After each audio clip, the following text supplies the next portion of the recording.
We're back! Yeah, that's what I said. I know. I think I might have said it a little early, though. You did. You gotta wait for me first, because I can see that we're going. We're live. Oh, man. Hey. Where are we at in the show here? Where are we at? I don't know. Where should we go? Should we go with pro wrestling talk? Yeah, we could do some pro wrestling talk first. Okay. Why not? Here we go. The question of the... Going with this week's topic. Ooh, this week's topic. It's a goodie. It is. We're going to continue now with the top 5 theme.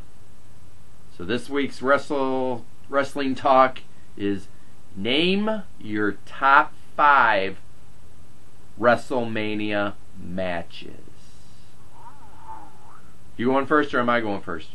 You're going first. Okay. Well, going with our tradition of breaking the rules, I got the top 6 matches because I can't just limit it to 5 matches. So, number 6, Rock versus Cena, because they hyped that thing up for a year, and I think it kind of dropped the ball a little bit, but you're still talking about 2 of the greatest wrestlers of their generations going off against each other. Number 5, Bret Hart versus Shawn Michaels Iron Man match. 60-minute long match.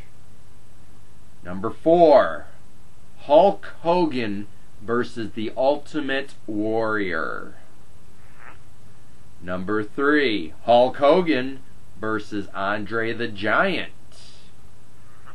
Number 2, TLC 2, Hardys, Edge and Christian, and the Dudley Boys. And my number 1 match, WrestleMania match of all time,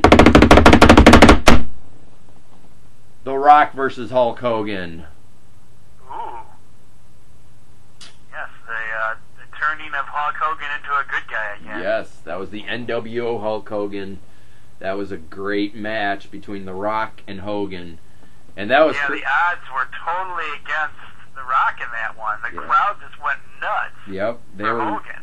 Yeah, they were. That was just... And Hogan was the bad guy in that one. Yeah, the fans... He came out as the bad guy, and the crowd was actually cheering for Hogan and booing The Rock, which is something The Rock hadn't seen in quite some time. Yeah, and he had not done anything.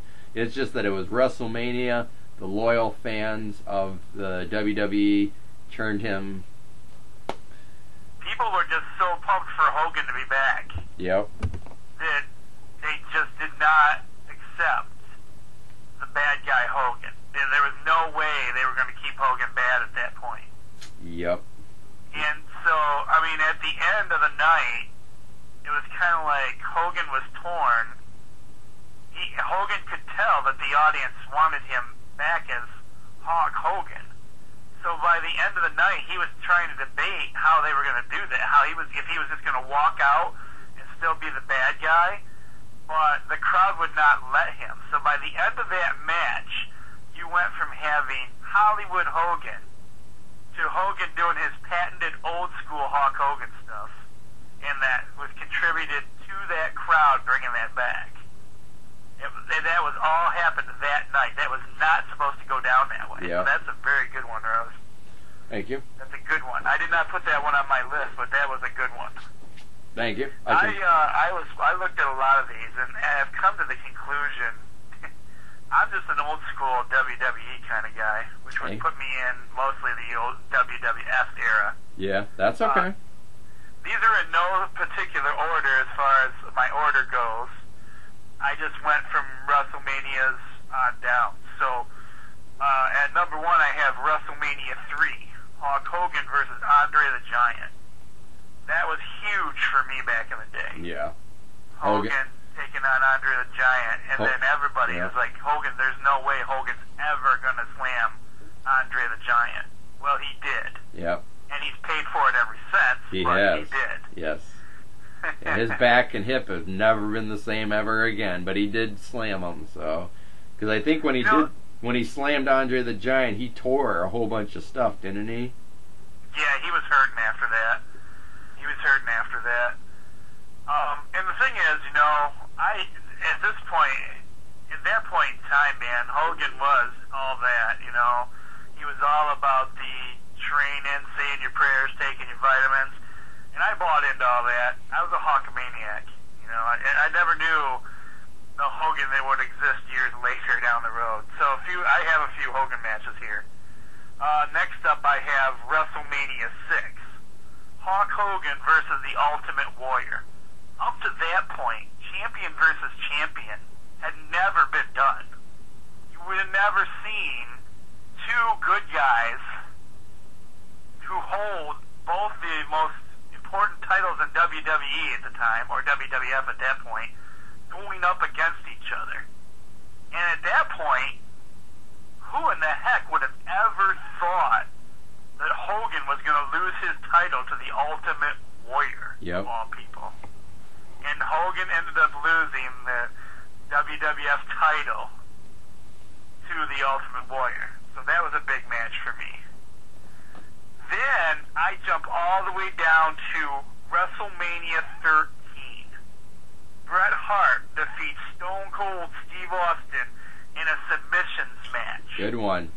What is important about this one is Stone Cold never submitted. Nope. Stone Cold was knocked out. Yep, he passed pain. out. Yep. He would not submit.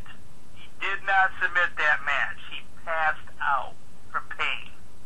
It took everything he had, and he was fighting Bret Hart to the very end. That rules. That was an incredible match. That was, because he had the blood running down his face, and yes, that was a pivotal match in careers for both Bret Hart and Stone Cold. Because, at that point, if I remember correctly, Stone Cold was still fairly new and still pulling off the complete, total bad guy routine. Yeah.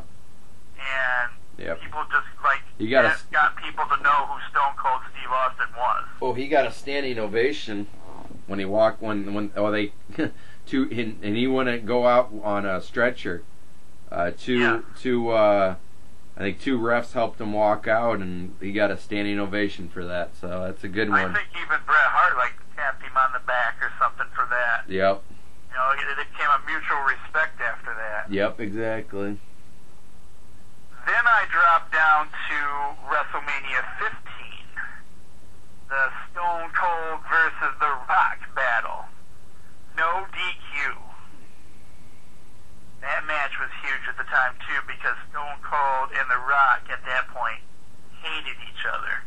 And they had all this vicious stuff going on, and they were doing all kinds of crap to each other. Was that the one where McMahon helped Stone Cold out, actually?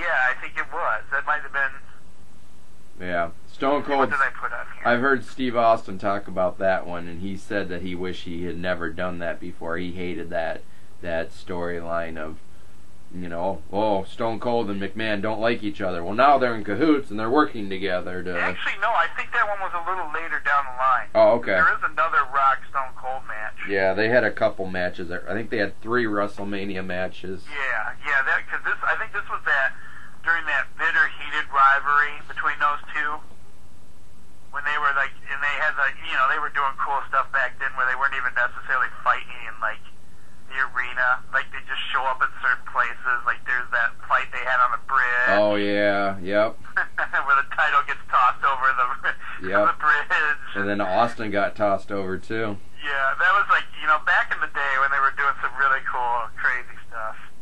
And then my next match comes from WrestleMania number 20. One of my favorite all-time people, Goldberg, ending Brock Lesnar's career with Stone Cold Steve Austin as special guest referee. Oh yeah. The only thing I didn't like about that match is the very ending, because Stone Cold gives both Goldberg and Brock Lesnar a stunner, and I'm sorry, but Stone Cold would never give Goldberg a stunner. It just wouldn't happen that way. It's WWE, and Stone Cold stuns everyone, so... So that was my top 5 5 right there. There was a lot of other matches I liked in there, as our thing always goes. There was, like, you had the ladder match. That one, was pretty cool. But what I tried to do is I tried to go by, like, most memorable standout matches. Like, I didn't have to think about them. I went down the list and looked at all the WrestleManias, and I didn't have to sit there and go, oh, this match. Okay, let me think about this. These matches, actually, when I went through the list, they popped right out at me. So that's how I kind of made my decision on this one. Makes sense. Yeah. So, well, good stuff. Good data. If you're curious about the Elimination Chamber, who's in it this year, it's Randy Orton, really. Jack Swagger, Chris Jericho, Mark Henry, Daniel Bryan, and Kane. Real quick there for you. You will never have an Elimination Chamber match like the old days. No. And that's all I got to say about that. Yeah. I still, the one where it was hardcore rules, where in each one of the pods they had, you remember that one? A chair, a bat, I think a table, yeah. and then I think a ladder or something too in there. That was just crazy to me. There's been a few great memorable chamber matches. Yep. The one with Goldberg in it was one of my favorites, though. Busted into the chamber, that one was awesome.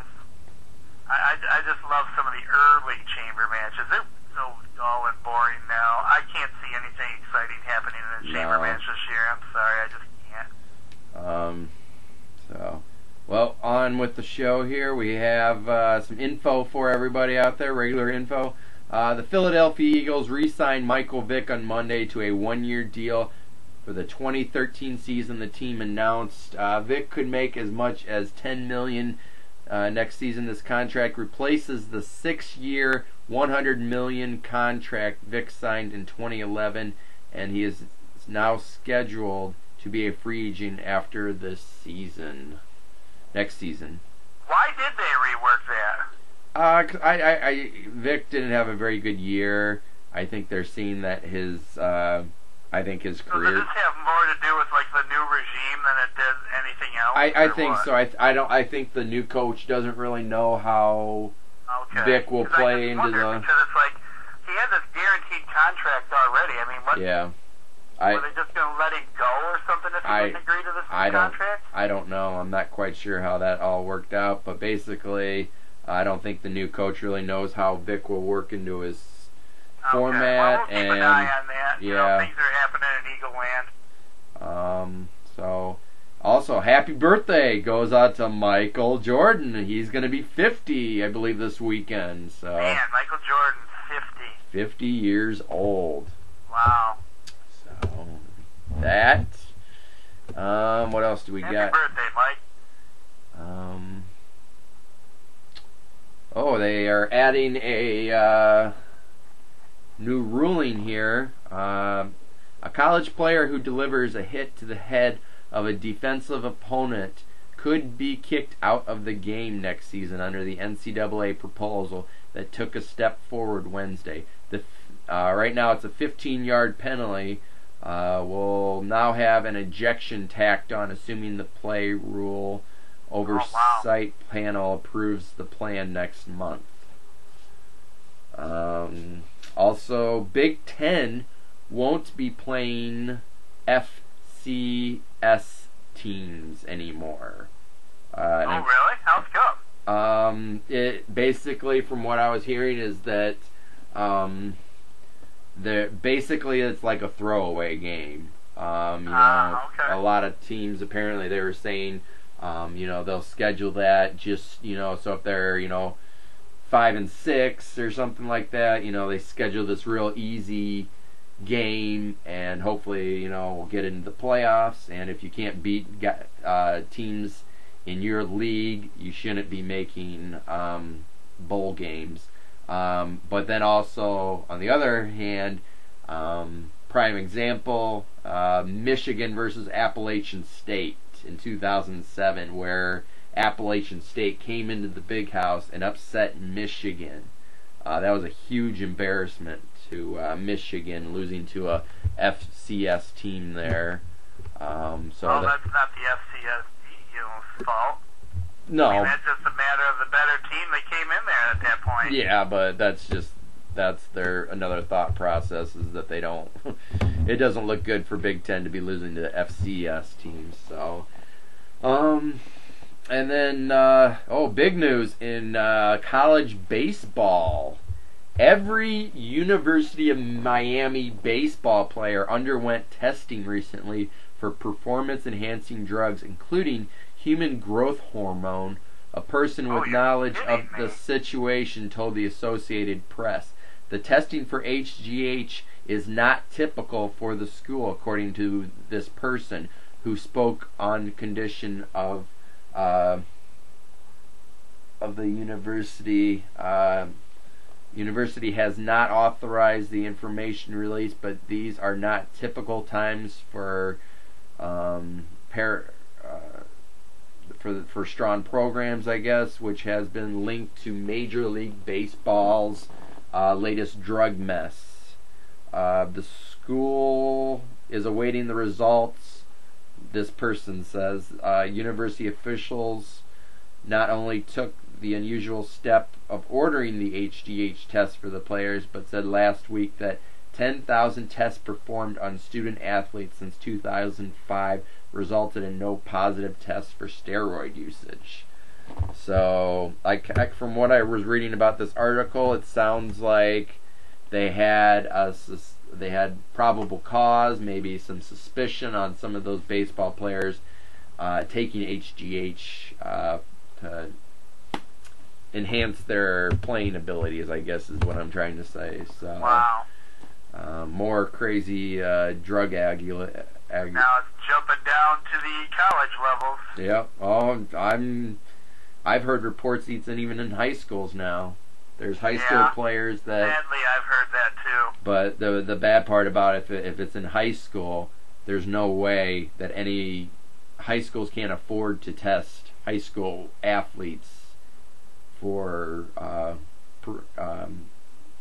drugs. They're performance-enhancing drugs. So just don't do it. It's not good. It's not worth ruining your future.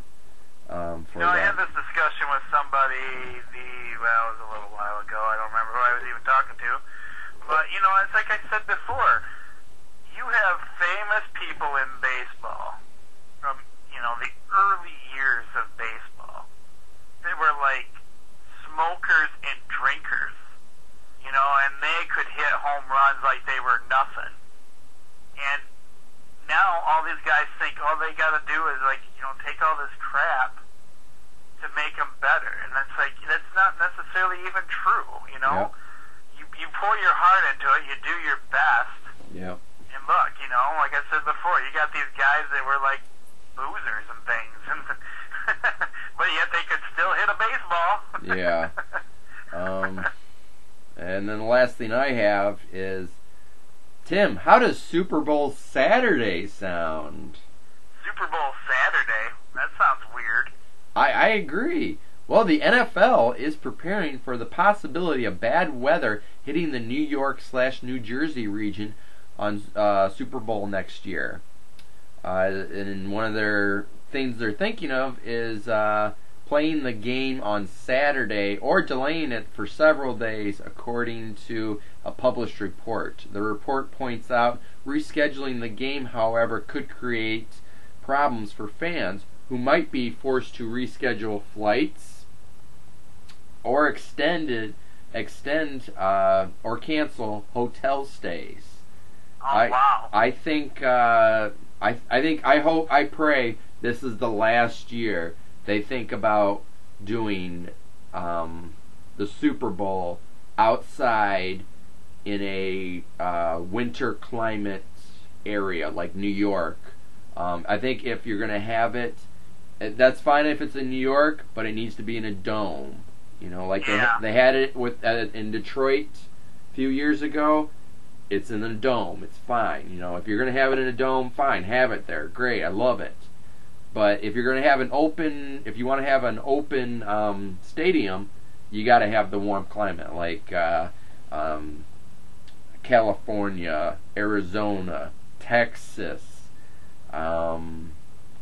Florida. I think I already said that. Your southern states there, it might be okay down there, but I think they're getting paranoid about this already. They really are. What makes you think there's just going to automatically be a snowstorm on that particular day? I don't know. I mean, they were also talking, I know, about not doing a halftime show, which some people are like, who cares? Some people are like, oh, that stinks. But I know that's one thing they were talking about, is not doing a halftime show. But they are starting to plan for a halftime show outside in this cold weather climate possible. But it's I just think it's funny. I mean, it's a mess already. So most people are usually going to be there already for a Super Bowl in advance. So even if it's snowing, you can still have a Super Bowl. I mean, before domes, they had these Super Bowls before. Yeah. Just with all that says to me is it's all about the almighty dollar. Oh yeah, everything not about the sport anymore. Everything comes back to the dollar. Did you hear about the wrestling not being at the Olympics anymore? Oh yes, I did hear about that. Isn't that crazy? Is. Hello. Isn't that like one of the original founding sports for? Well, they were going to have a news conference, weren't they, about putting it back on the Olympics? Oh, were they really? I didn't see that yet. I thought that they were later, maybe in a month or so, have another meeting. I thought I had read that they were going to try and work it back into the Olympics, because I can't imagine the Olympics without wrestling. So yeah, that makes no sense to me. It's one of the original sports in Olympics, and now they're going to try and take it away. Okay. I don't know. Who knows what they're thinking anymore? I also have for our NASCAR fans, because NASCAR is coming up here soon. First race is February 23rd. And Danica Patrick is going to be driving for TSM. Ooh. In the national opener. So I miss the intro to NASCAR. We haven't had We'll be having it back here soon. A few other people missed that intro also. Oh yeah. They're also saying that our G3 is predicted to be ready before opening season. So they're talking. I guess his surgery went well, and good. We'll see how that goes. Some sad news here. Lakers man Jerry Buss has been hospitalized. He's 79 and he has undisclosed cancer. So, oh man, we wish the best to the Buss family and hope to see some miracles here. And I know that's ending on a sad note, but that's all that I have. Oh, can't end the show on sad notes.